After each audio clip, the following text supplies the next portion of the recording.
9:54. Well, Marcel and Carla shots. Okay. The press conference was starting at 6 minutes, so we better get this done quickly. The press conference was starting at 6 minutes. Can you go get me the picture? Which picture? That one. All right. Zoom in. Because I know safe for the.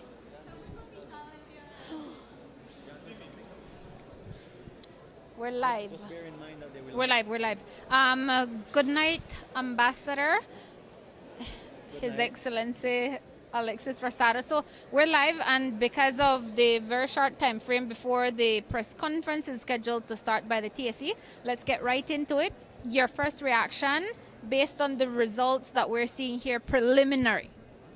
Well, first of all, we have to note that this is a historic day, a day that now advances the process that we had agreed to in 2008. Remember, under the special agreement of 2008, both parties agreed that we would hold referendums to ask our electorates whether they decide to take the matter to the International Court of Justice. You know the history of that.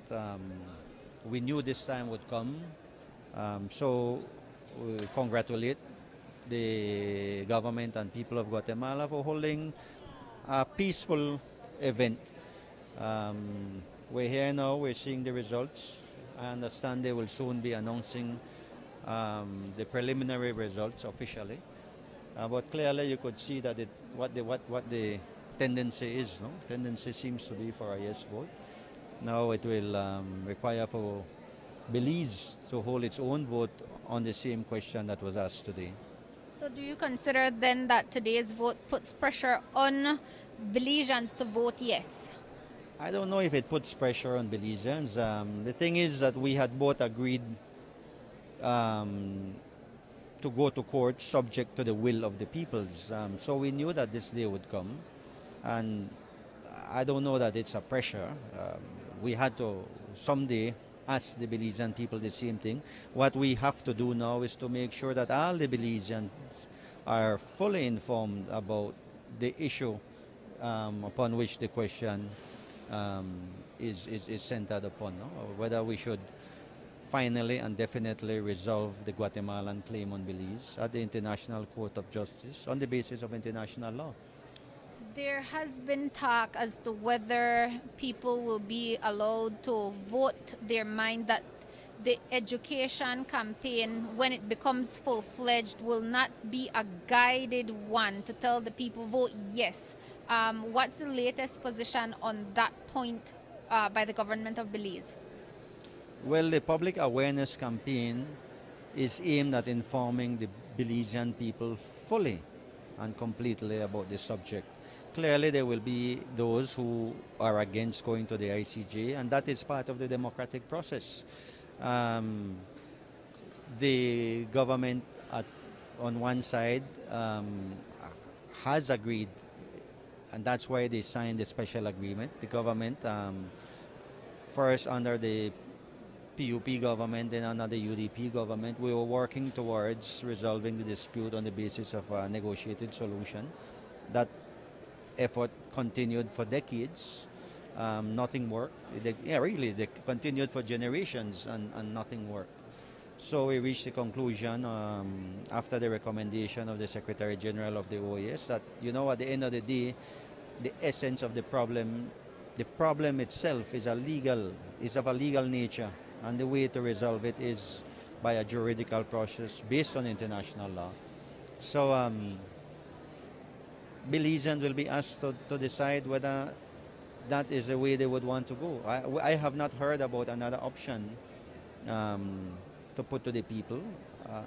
So we'll see how that goes. I have a question here from a Belizean. The question is, if you had heard of and considered the option of applying to the UN Security Council under Chapter 7, Article 39, to have them restore normalcy to the South, then petitioning the ICJ to rule on the validity of the 1859 treaty without exposing our territory to litigation risk. The Security Council is not a legal body. The Security Council will be able to look at this. In fact, if you look at that same chapter on the peaceful resolution of disputes, the Security Council is charged with ensuring peace um, and security in the world, but it is very clear in that same Charter of the United Nations that whenever a problem or dispute between countries arises and they look at it, that they should bear in mind that legal disputes should be resolved at the ICJ. And that same charter is also clear that whenever the court rules and a country refuses to abide by that decision, then the Security Council becomes involved, not before. Another thing I heard, and I just want you to verify, is it true that prior to the special agreement being signed off on, that our Senate was supposed to ratify it? A Senate ratifies an agreement after it has signed, not before. A Senate cannot ratify an agreement before it is signed because there is no agreement. You asked about the special agreement. Yes, the special agreement. The agreement has been signed and has been ratified by the Senate. So that was erroneous. Okay, so I had heard that. That's why I was asking. I didn't know. And then Because it happened after, it didn't happen immediately. Do you have clearly the date when it was ratified by the Senate? No, I don't have the date clearly. I think that was what created the confusion, that it didn't happen immediately. But Ambassador, But it happened sometime late last year, I believe, Yeah, or very early this year, something like no, that. not this year. It would have been Late last year. within the last 2 years, as far as I could recall. Ambassador, one of the biggest questions I think that arises, apart from the point of whether today's result could be considered to put some pressure, if Belizeans were to vote no, and I know I've already asked you this yesterday, but since we have you live here, if Belizeans were to vote no, it appears that the Guatemalans feel that there could be some other legal recourse. If you're taking referendums to mean a democratic process, if a people vote no, that should be respected. Is that the view that the government of Belize holds, or do you consider, like they do, that there could be some other mechanism that could be implemented to get this matter before the ICJ?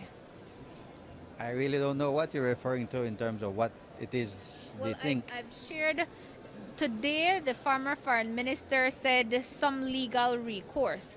But before, he said parliamentary approval, which is in fact different from any legal recourse, but it's still some other mechanism that they're referring to get us to the ICJ.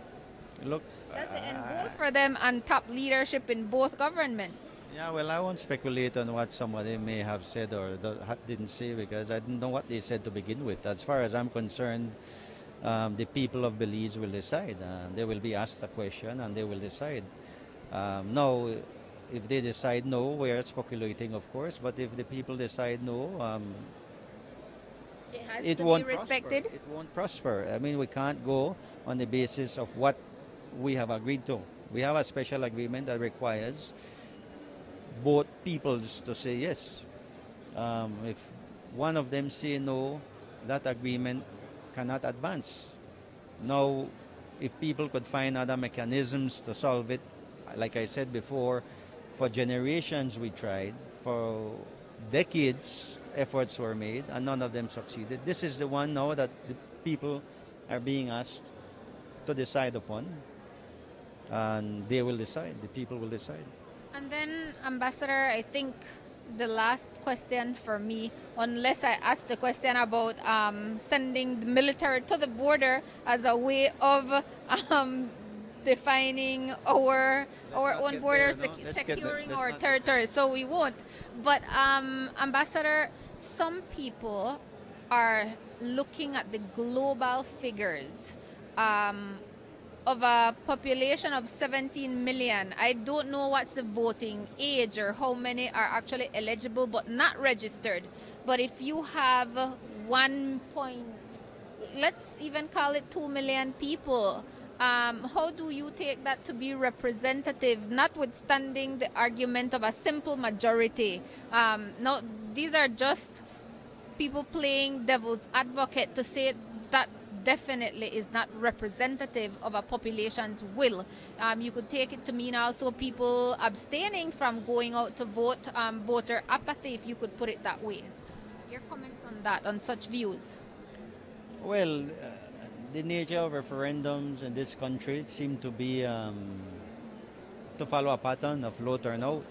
Under the current constitution that came into effect in 1985 here in this country, they have had now 3 referendums. This is the 3rd one. The first one was in 94. I believe their turnout was just over 15%. The second one was in 99. They had a turnout of just over 18%. And today we're looking at a turnout of around 20 something percent. So some would argue that they've never had such a high turnout before, so it depends how you look at it. But it is the democratic process in this country, and we have to respect it. They have their laws. I can't tell you what their laws are, but I understand that it is the majority of whoever turns out to vote. The ones who did not show up to vote, they exercise their democratic right not to vote, and I can't speak for them. I can't speak for those who voted yes. I can't speak for those who voted no, but it is what it is. What's the budget for Belize's referendum? We have come up with a programmed proposed budget, not approved, proposed budget of about 8 million Belize dollars, 8 to 9 million Belize dollars. Hasn't been approved yet because it wasn't included in the current budget.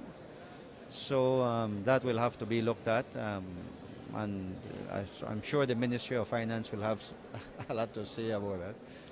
So we'll see how it goes. One thing is for sure that we need to intensify the public awareness campaign, and we need to make sure that whenever Belizeans are asked to come out and vote, that they will be able to vote in a fully informed way. And I think that's all we can expect from our democratic process. Let me ask you this. I know you're in the capacity of ambassador. Take off the ambassador hat and be a Belizean. Be a human being. In your heart, brother, you feel that this process fair to we as Belizean people? Well, look, we had always thought, Belize had always maintained that the solution should be very simple. International law is fully on our side. In fact, Belize would not have existed as an independent sovereign state with its full territorial integrity without the support of the international community. The whole UN system has favored us. We thought and we believe strongly that we have absolute title over all our territory and all our maritime areas pertaining to those territories. We felt for years and for decades that it was unnecessary to take a legal route. But no one has been able to come up with another way to resolve this matter. So tell me that in your heart, as a human being, you feel that this process fair? Well, we have reached a stage where in order to be able to definitely settle the issue, the problem that has really been nagging us for decades from my grandma days, from way back, starting from when Guatemala inserted in its constitution that they have a right over our territory. Since then, we've had problems with our neighbor, and we've always tried to resolve it. Now we have a way that is being presented to us to resolve it, and we have to at least give it a try. You're a real diplomat, and answer the question. You think the process fair in your heart? Well, the democratic process will have to be fair. When people are asked, they will be asked. You pay an answer, answer the question. But make I ask you this other question. The question is, if you're aware of the annexation of the Sarstoon Island and the northern portion of the Sarstoon River as revealed on Sunday, April 8, 2018, when the BPP BTV members were prevented from going around the Sarstoon Island by the GAF? Well, that is a loaded question. I can tell you I'm aware of what happened over the weekend. It was, no? We have sent a protest note to Guatemala, as we tend to do whenever these things happen. But I'm not aware of any annexation of any island or anything like that. We have our BDF right there, in the FOB, and as far as I know, the BDF are not bothered when they traverse the Sarstoon River. I know other people go around the Sarstoon River and they're not given trouble. So these things happen from time to time, regrettably. And whenever they happen, we do what international law requires us to do, which is to protest and to make sure that we tell our neighbors that these things are not friendly and these things will not be tolerated by us. Whenever the Foreign Affairs send a protest note, Belizean media informed in a timely manner that that protest note was sent and what the response was? Well, I don't know that we do have. I don't think we have a media person in the Ministry of Foreign Affairs to be informing our Belize media about these things. But then diplomatic correspondence is normally kept confidential because we don't want to be litigating um, publicly and through the media. Brother, you to tell me that you don't feel that you owe it to the Belizean people for say, listen, one violation happened at Sarstoon Island, we send one protest note in as so much hours and days when we become aware. This is what the Guatemalan people say. You don't feel that they don't have the obligation? Well, I just told you, so it's not that it is a state secret. It's just that I was telling you we don't have a media person to be. So you have to get one and it's not a priority for you? Are you volunteering? I know the volunteer, you see. Brother, I tell you, I do my best right now for be diplomatic as our part of it. But I tell you, brother, we not happy with the way they handle we, brother. Like, on the outer road, they represent we. Not really to talk to the everyday people, and so there's a real concern, especially like this yes, the sinking of my marrow and this not settled right with me and a lot of Belizeans with this one mean, because in all honesty, the same thing will happen here.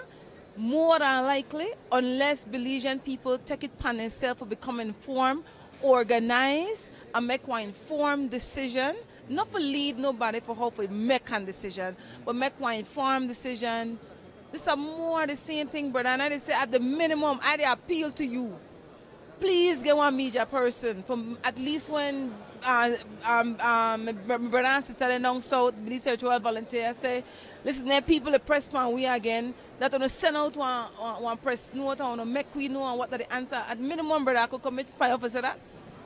I can tell you that definitely we do need to have a better media presence, and I can tell you that as part of the public awareness campaign, that is certainly something we will have to do, and not just double up, triple up, quadruple up. What else you have above that? I tell you this. I want to invite you too, and I want to be able to use your words to go when we go to the Ministry of Finance and tell them, you know what, we need extra money for this and that. I can see Miss Yaya Marine fully supports us. Look here, man, you the real dance. Anyways, brother, I want to say for true though, from the bottom of we heart, like your people, take care of we, brother. I mean, everybody in here, we can't stop talking about genuinely. We feel the love, the warmth.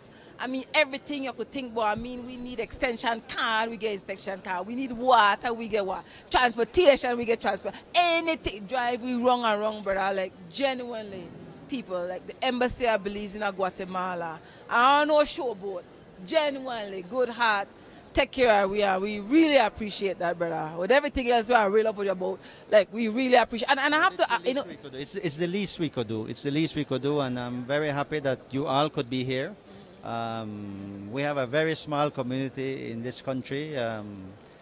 Just a few of us. You know, we have a huge responsibility in this country, and it always feels good when you have greater numbers. Like today I'm out here and I feel good because I have my sisters and my brothers. Exactly, you know, so it feels good. So thank you all for coming. It's great. Thanks for the interview, brother. Appreciate you. Because you're highly acclaimed. The Belize Guatemala ambassadorship is the most important one for our country, so you've been doing the rounds and there. You'll see. You're seeing how they have me all over the place, Joe. But no, it's important that people understand and people. It's a historic day, like I said, and this day will come for us too, and we should be prepared. Respect, brother. Respect, respect. Thanks. Just take it along. Oh, okay. So we want to just sign off? Stated, Okay, so Marisol, go in at the jumbo screen, forget the latest numbers. We're waiting, I believe right now it's after 10. There was supposed to be a final press conference for today at 10 o'clock. It's 10:14, so that press conference is late. Mose, if you can you pan over so people can see for the first time since we came today that there's so many people sitting in the chairs. Moses is going to show you those people right now. He's just showing the number of people who are in the chairs, and that hasn't happened before. And then I'm passing the mic over to Marisol so she could wrap up this segment for tonight. all right. Well, it's interesting because the figure for votes processed has been stuck at 91.57% for a little bit, and it should be at 100 votes processed. I'm hoping that it's not the Melcher votes that are causing this backlog. Remember, they had a blackout in that municipality, and we had been told by TSC officials that they had gotten back power, and so that process was to move along in that area. So if we go by the latest figures that they've provided, and this thing doesn't want to, yeah, technology sometimes, right? There you go. So total voter turnout based on that 91.57% is 23.74. It may be that it may climb just a little bit higher, and it appears that the people are ready to, the TSE officials are ready to start that press conference. So abstention, meaning people who did not go out to vote, 76.26% of registered voters is what we have here. And then yes votes, 1,595,572 for yes. No votes, a total of 65,242. So it will be interesting to note if the TSA officials will in fact present the 100% voter turnout. And like I said, it appears they're ready to share. Let me see. Null votes, I don't know what they mean by null votes, but they have 2.28%. Blank votes, 3.97%. Invalid votes, 0.47%. And then the votes cast, again, this is out of a total registered voters of 920 registered voters. 41% is youth population between 18 and 35, and the rest is above that.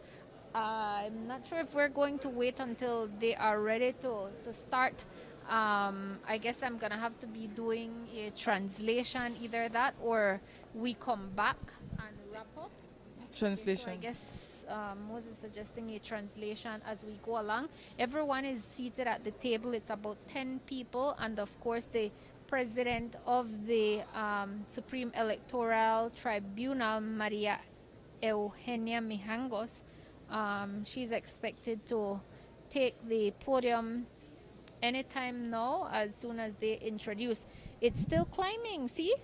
92.49% now voter turnout at this time, and like I said, it has to reach the 100%, and so what they're going to be sharing right now is still preliminary results. Remember what we shared earlier in other portions of our broadcast, that 5 days have to pass until they make it official, so that they take care of any challenges to any votes or in any municipality or polling station. So we're going to wait. At the podium you have a sign language translator. What would you call it? Would be that, right? Yes. Yeah, so for the benefit of people who cannot hear, they are here.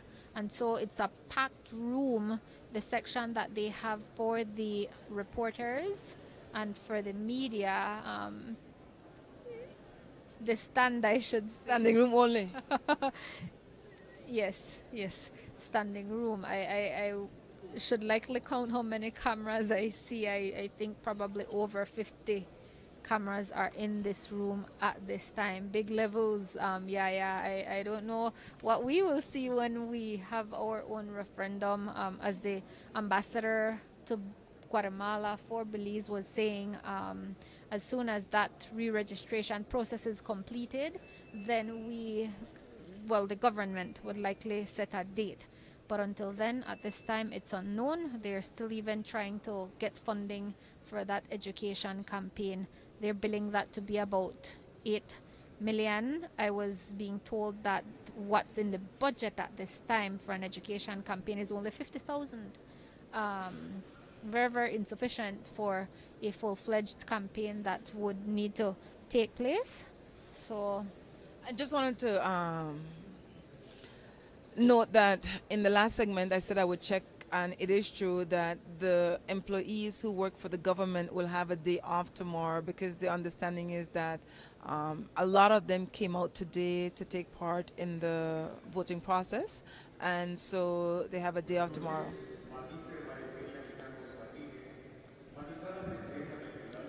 So they've started at 10:19.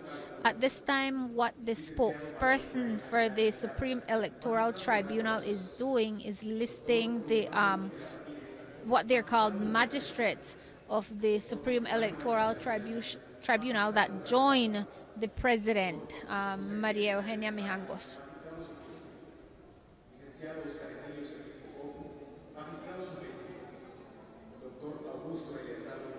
I believe the people who are in the seated audience would be the electoral observers. There are both national observers and international observers, and notably, there is a body, an entity that's known as CACIF, and it's something like the representative of the private sector, and we're being told that they are the ones who this time around decided that they're going to promote the process of going to the ICJ, whereas in the past they have not done so. And so you'd imagine that the push from the private sector would be a significant one. We didn't get to interview the gentleman who's the president of that entity, but it is an interesting moving hand in the entire process. Yeah. Okay, so they're going to do the national anthem. Who are listening, can I sit down, please?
Okay, so the president is speaking from her chair, as opposed to the two previous press conferences where she took the podium.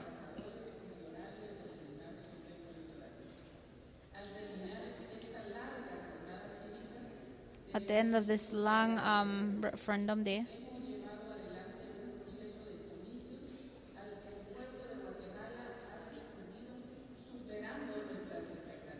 the Guatemalan people have gone above the expectations in terms of turnout, and it's been a day without any incident. And thanking all the security elements for their volunteerism and doing their job basically.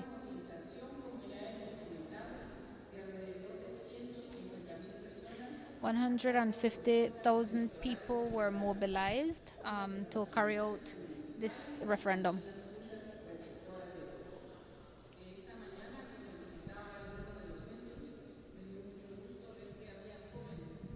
She was happy to see youth participating this morning when she was making her rounds as volunteers. More than 8,000 observers have participated. And of course, thanking the officials and staff of the TSE, putting to use all their experience to make this referendum happen. I won't mention one by one because I definitely will forget some, but they know the work that they have put in and the effort and dedication during these months.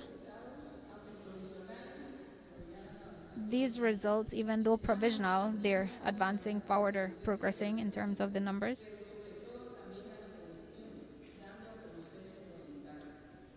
Thanking the population to make known their decision.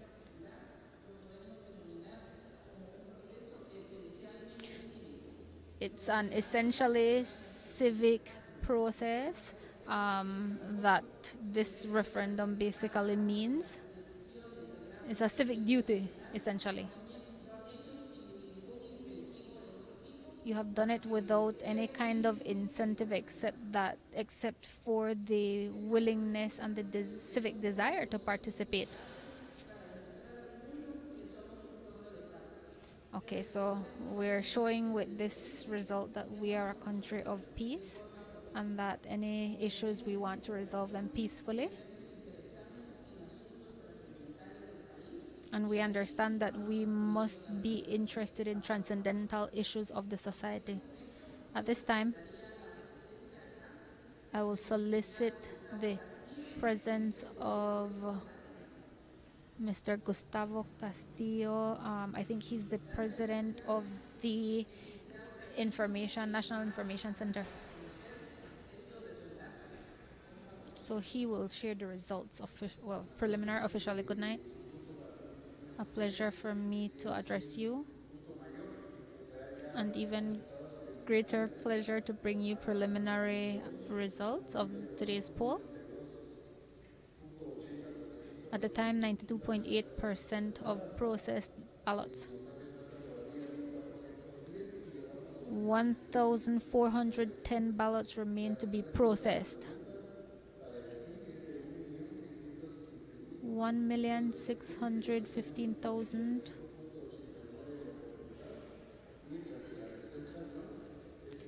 The no vote, 69,272 for the 4.21%.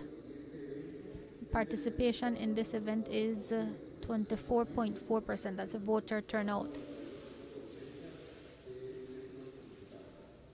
Okay, so that's what we have tabulated and counted. A comment? As you will remember, in the two previous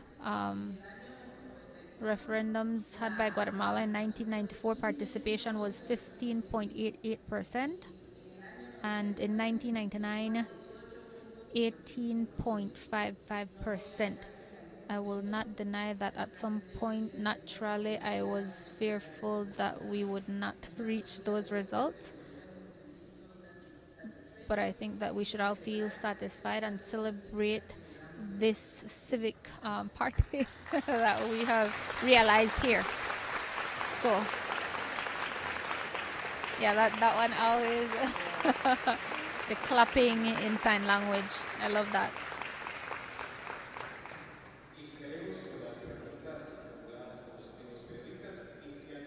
And now they're gonna go to the question and answer segment by the media present.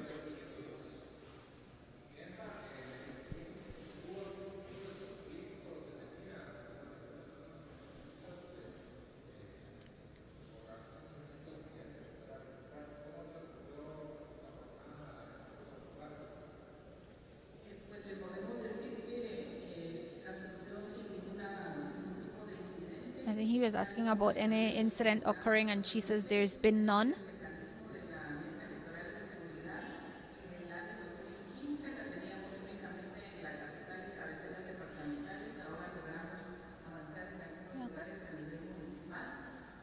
All right, so with that, having heard the results that are available at this time, we are going to call it a night now, yes? And we want to thank everyone for joining us. I believe we were the only media house bringing live reports on television and radio as well. So thanks for all the support to have this team comprising Evan Moshyde as cameraman. He refused, let me out him here, he refused to do absolutely anything else during these 2 days that we've spent in Guatemala, 2 full days. And thanks, Yaya Marin Coleman. Your energy is always welcome and appreciated. And I enjoy the team too. So that's just basically sharing some of the sentiments that were shared earlier in the day. I believe you'd want to do the sponsors list.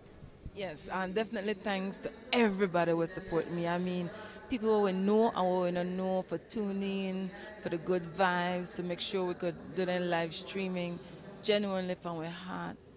Thank you. No.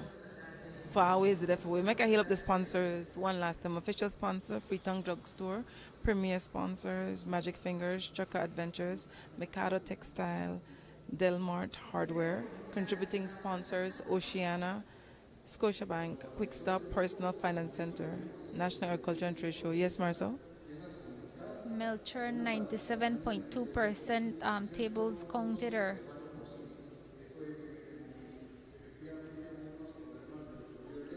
it's still the counting in Melcher. The Mencos is not finished. That was one of the areas that was of interest, but it appears that they're saying that was a yes vote, if I heard correctly, but don't hold me accountable to that. But he's saying that they're not finished in that area yet, and he's commenting on the fact that they had that electricity problem as well there. Interesting, right? The only spot. Right. Thanks, Mose, as our camera operator. Thanks, Marcel. If I had to do it all over again, I would choose the both of you. This is a dream team. Zinc, respect, Belizeans, enough love. Lock it off for tonight.